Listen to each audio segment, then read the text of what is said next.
Hello, today we're going to be looking at functions and what makes a function. So example 1, determine if the following is a function. So the big thing with function is for every input, that's your x value, it goes to one and only one output, meaning that whatever x value you have here, it only goes to one y value. There shouldn't be two arrows coming out of any of your x values.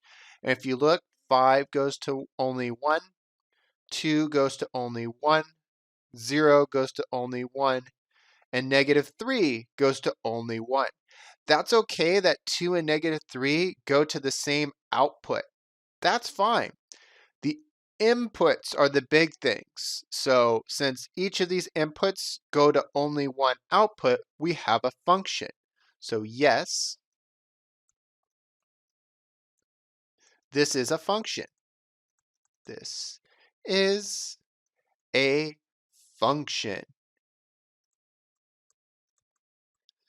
Every input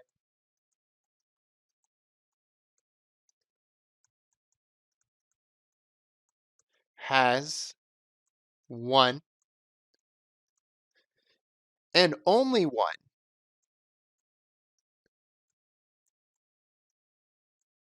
output.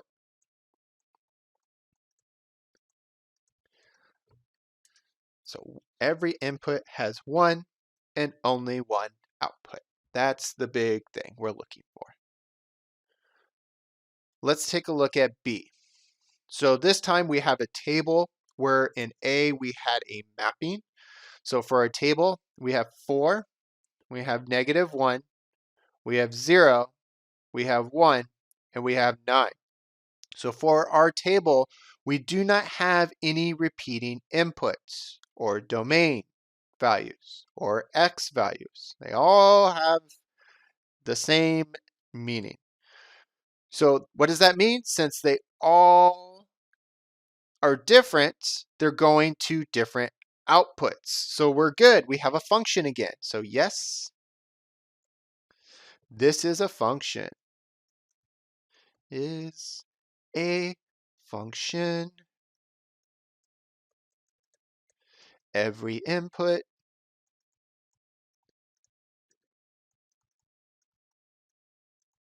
has one and only one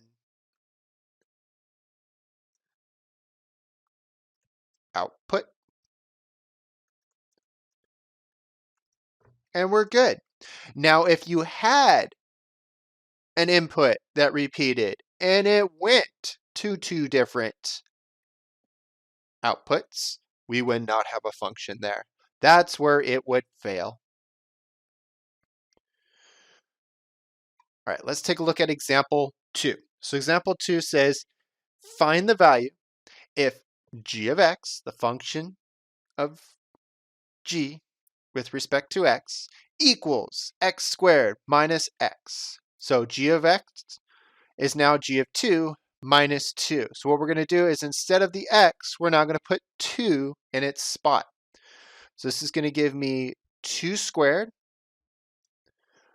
minus 2, and then we're going to subtract another 2 because they had that minus 2 on the end. Whatever you had here, you're just going to subtract it away. So 2 squared gives you 4.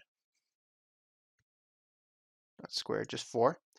Minus 2 minus 2 more. Well, 4 minus 2 is 2.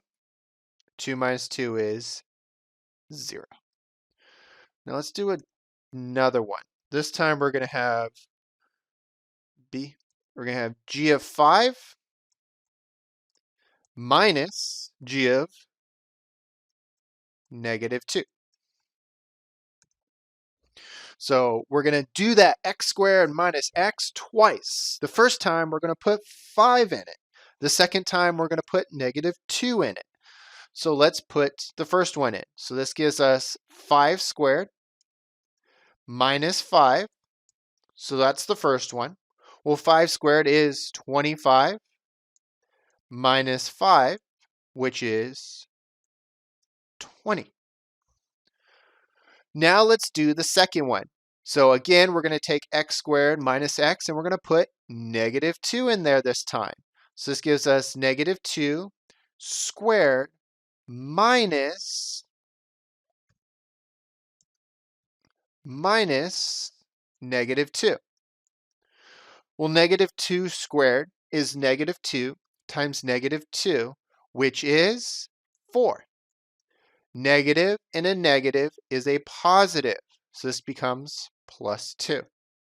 Well, 4 plus 2 is 6. So this just simplifies down to 6. This just simplifies down to 20. So 20 minus 6 is 14. And that's how you do these types of problems. You just put in, instead of whatever it was, normally it's going to be an x, you put in whatever value it tells you. In this case, 2. In this case, 5. In this case, negative 2. And then you would solve it out. So go ahead and write a summary